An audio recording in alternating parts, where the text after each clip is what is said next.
নমস্কাৰ ছাত্ৰ ছাত্ৰীসকল স্বাগতম জনাইছো তোমালোকক এন্টাৰটেইনমেন্ট প্লাস লাৰ্নিং ইউটিউব চেনেলৰ অন্য এটা ভিডিঅ'ৰে আজিৰ ভিডিঅ'টিত নত্যবিধি আৰু ইয়াৰ নিয়মাৱলীসমূহ অতি সহজ ভাষাত আলোচনা কৰা হৈছে তেন্তে আহক পলম নকৰি আজিৰ ভিডিঅ'টো আৰম্ভ কৰো ওকে এতিয়া নত্যবিধি কি পোনপ্ৰথমে আমি নত্যবিধিনো কাক বলে হেতু জানিব লাগিব আৰু এটো কিতাবা কোৱেশ্চন আহে গতিকে নত্যবিধিৰ সংজ্ঞাটো লিখিব দিলে আমি এনে ধৰণে লিখিম যে যি বিধিমতে দান্ত নয় মূৰ্ধন্যৰ ৰূপ লয় তাকে নত্যবিধি বলে গতিকে তোমালোকে সংজ্ঞাটো এনেকে লিখিব লাগিব যে যি বিধিমতে দন্ত নয় মূৰ্ধন্যৰ ৰূপ লয় তাকে নত্যবিধি বলে এতিয়া আমি নত্যবিধিৰ নিয়মবোৰ আলোচনা কৰিম প্ৰথমটো নিয়ম হৈছে একেটা পদতে থকা ৰি ৰ আৰু মূৰ্ধন্যৰ পিছত থকা দন্তন্য মূৰ্ধন্য হয় অৰ্থাৎ কি কৈছে এটা শব্দত যদিহে ৰৰ পিছত ন থাকে সেই নটো কি হ'ব মূৰ্ধন্য হ'ব যেনে ঋণ তৃণ বৰ্ণ কৰ্ণ কৃষ্ণ ইত্যাদি এতিয়া চোৱা তোমালোকে তৃণ শব্দটোত কেনেকৈ মূৰ্ধন্য হৈছে কাৰণ ইয়াতে কি আছে তোমাৰ ৰি শব্দটোৰ পিছত ন আছে আৰু ৰিৰ পিছত ন থাকিলে সেই নটো সদায় কি হয় মূৰ্ধন্য হয় গতিকে তৃণটোত ত যোগ ৰিকাৰ মানে ৰি আছে গতিকে সেইকাৰণে ইয়াতে কি হৈছে মূৰ্ধন্য হৈছে ঠিক একেদৰে যদি আমি চাবলৈ যাওঁ বৰ্ণ শব্দটো যদি আমি ভাঙি দিও তেতিয়া হলে কি হ'ব ব যোগ ৰ যোগ ন এটা ৰ মানে হৈছে তোমাৰ ৰেফকাৰ গতিকে নটো লগত কি কাৰ লাগি আছে ৰেফকাৰ লাগি আছে অৰ্থাৎ ৰ আছে গতিকে ৰৰ মূৰ্ধন্যৰ আগত কি আছে ৰ আছে আৰু সেই কাৰণে বৰ্ণ শব্দটোত কি হৈছে মূৰ্ধন্য হৈছে বুজি পাইছা তোমালোকে নিশ্চয় ঠিক একেদৰে কৃষ্ণ শব্দটো যদি চাও কৃষ্ণ শব্দটো ভাঙি দিলে কি হ'ব কত কি কাৰ আছে ৰি কাৰ আছে তাৰ পিছত কি আছে মূৰ্ধন্য হ যোগ ন অৰ্থাৎ মূৰ্ধন্য হ আৰু ন লগ লাগিলে কি হয় হয়নস্ন হয় গতিকে সেই কাৰণে কি হৈছে কৃষ্ণ শব্দটো মূৰ্ধন্য হৈছে গম পাইছা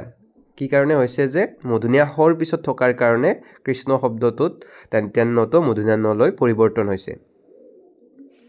গম পাইছা ওকে নেক্সট এটা দ্বিতীয়টো নিয়ম চাম আমি একেটা পদতে থকা ৰি ৰ হ আৰু নৰ মাজত স্বৰবৰ্ণ ক বৰ্গ বা প বৰ্গৰ কোনো বৰ্ণ বা অন্ত্যস্ত জ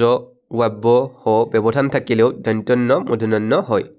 কি কৈছে যে একেটা পদ মানে হৈছে এটা শব্দত যদিহে ৰি ৰ মূৰ্ধন্য হ আৰু নৰ মাজত কি ব্যৱধান থাকে স্বৰবৰ্ণ বুলি ক'লে আমি জানোৱে অ আখন আকৌ ক বৰ্গৰ বৰ্ণ বুলি ক'লে কোনবিলাক হ'ব ক খ গ ঘ ঙ এই আখৰকেইটাৰ যদি ব্যৱধান থাকে অৰ্থাৎ মাজত থাকে ঠিক একেদৰে প বৰ্গৰ বৰ্ণ যদিহে প ফ ব ভ ম এই আখৰকেইটা তোমালোকৰ মাজত থাকে হ আৰু নৰ মাজত বা ৰ আৰু নৰ মাজত তেতিয়াও কি হ'ব দন্ত্যন্যটো মূৰ্ধন্য হ'ব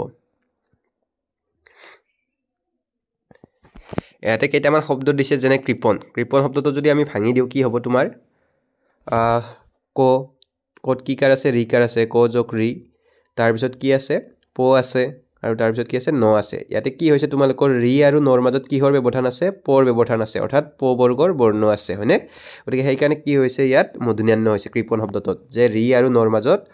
প বৰ্গৰ বা প আখৰটোৰ ব্যৱধান থকা কাৰণে ঠিক একেদৰে যদি আমি কৰুণ শব্দটো চাবলৈ যাওঁ ইয়াতে ক ৰ তাৰ পিছত কি আছে ৰটো লগত কি কাৰ লাগি আছে হৰ্ষু কাৰ লাগি আছে তাৰ পিছত ন আছে গতিকে ইয়াতে ৰ আৰু নৰ মাজত কিহৰ ব্যৱধান আছে হৰ্ষু কি এটা স্বৰবৰ্ণ গতিকে ইয়াতে কি হৈছে যে ৰ আৰু নৰ মাজত স্বৰবৰ্ণৰ ব্যৱধান থকা বাবে বা হৰ্ষুৰ ব্যৱধান থকা কাৰণে ইয়াতে কৰুণ শব্দটোত মূৰ্ধন্য হৈছে ঠিক একেদৰে গ্ৰহণ শব্দটো যদি আমি চাবলৈ যাওঁ কি হ'ব গ তাৰ পিছত কি আছে ৰ তাৰ পিছত হ তাৰ পিছত ন আৰু ইয়াতে চাবলৈ গ'লে আমি পাম যে ৰ আৰু নৰ মাজত কিহৰ ব্যৱধান আছে হৰ ব্যৱধান অৰ্থাৎ ৰ আৰু নৰ মাজত হৰ ব্যৱধান থাকিলেও সেইটো মূৰ্ধন্য হ'ব এতিয়া নিয়মটো আকৌ এবাৰ দেখাই দিছোঁ তোমালোকক যে ৰ আৰু নৰ মাজত যদি অন্ত্যস্ত জ ৱাব্য হ ব্যৱধান থাকে তেতিয়াও দন্ত্যন্যটো কি হ'ব মূৰ্ধন্য হ'ব ওকে ঠিক একেদৰে ৰুক্মিণী শব্দটো যদি চাবলৈ যাওঁ আমি ৰ কি কাৰ আছে হৰ্ষু কাৰ আছে তাৰ পিছত ক আছে তাৰ পিছত ম আছে তাৰ পিছত ন আছে আৰু দীৰ্ঘই আছে ইয়াতে চাবলৈ গ'লে আমি দেখা পাম যে ৰ আৰু নৰ মাজত কিহৰ ব্যৱধান আছে তোমালোকৰ স্বৰবৰ্ণৰো ব্যৱধান আছে ক বৰ্গৰ বৰ্ণৰো ব্যৱধান আছে আৰু প বৰ্গৰ বৰ্ণৰো ব্যৱধান আছে গতিকে সেই কাৰণে এতে কি হৈছে মূৰ্ধন্য হৈছে যে ৰ আৰু নৰ মাজত তোমালোকে এনেকৈ লিখিব পাৰা যে স্বৰবৰ্ণৰ ব্যৱধান থকাৰ বাবে বা প বৰ্গৰ ব্যৱধান থকাৰ কাৰণে কি হৈছে দন্ত্য মূৰ্ধন্য হৈছে এতিয়া আমি 3 নম্বৰ নিয়মটো চাম যে ত বৰ্গৰ কোনো বৰ্ণৰ লগত যুক্ত হলে দন্ত্য কি হয় মূৰ্ধন্য হয় যেনে ঘণ্টা পিণ্ড কণ্ঠ দণ্ড ত বৰ্গৰ বৰ্ণ বুলি ক'লে আমি জানোৱে মূৰ্ধন্য মূৰ্ধন্য গতিকে ইয়াতে ঘণ্টা শব্দটোত কি হৈছে মূৰ্ধন্যৰ লগত মূৰ্ধন্য লগ হৈ আছে সেইকাৰণে ইয়াতে কি হৈছে ঘণ্টা শব্দটোত মূৰ্ধন্য হৈছে ঠিক একেদৰে দণ্ড শব্দটোতো কি হৈ আছে মূৰ্ধন্য আৰু মূৰ্ধন্য ড লগ হৈ আছে অৰ্থাৎ ত বৰ্গৰ বৰ্ণ যুক্ত হৈ আছে আৰু সেইকাৰণে দণ্ড শব্দটোত কি হৈছে মূৰ্ধন্য হৈছে এতিয়া নেক্সটটো চাম আমি 4 নম্বৰ নিয়ম উত্তৰ দক্ষিণ চন্দ্ৰ পৰা নাৰ ৰাম আদি শব্দৰ পিছত থকা অয়ন শব্দৰ দন্ত্য কি হয় মূৰ্ধন্য হয় যেনে উত্তৰায়ণ ৰামায়ণ পৰায়ণ চন্দ্ৰায়ণ নাৰায়ণ ইত্যাদি এতিয়া চাও আমি ৰামায়ণ শব্দটো চাও যে ৰাম শব্দৰ পিছত কি আছে অয়ন শব্দ আছে অয়ন শব্দটো কিন্তু অকলে হলে কি হয় দন্ত্য হয় কিন্তু ৰাম শব্দৰ লগত যদি অয়ন শব্দটো লগ লাগে তেতিয়া এই অয়ন শব্দটোৰ দন্ত্যটো কি হয় মূৰ্ধন্যলৈ পৰিৱৰ্তন হয় গতিকে নিয়মটো আমি এনেকৈ লিখিবলৈ লাগিব যে ৰাম শব্দৰ পিছত থকা অয়ন শব্দৰ দন্ত্য কি হয় মূৰ্ধন্য হয় আৰু সেইকাৰণে ৰামায়ণ শব্দটোত কি হৈছে মূৰ্ধন্য হৈছে ঠিক একেদৰে যদি আমি পৰায়ণ শব্দটো চাবলৈ যাওঁ পৰায়ণ শব্দটো একেই পৰাযোগ কি আছে অয়ন পৰাযোগ অয়ন অৰ্থাৎ পৰা শব্দৰ পিছত থকা অয়ন শব্দৰ দন্ত্যটো কি হৈছে মূৰ্ধন্যলৈ পৰিৱৰ্তন হৈছে আৰু সেইকাৰণে পৰায়ণ শব্দটোত কি হৈছে তোমালোকৰ মূৰ্ধন্য হৈছে বাকি দক্ষিণায়ন উত্তৰায়ণ চন্দ্ৰায়ণ নাৰায়ণ এই শব্দকেইটাৰ ক্ষেত্ৰত একেই নিয়ম প্ৰযোজ্য হয় যে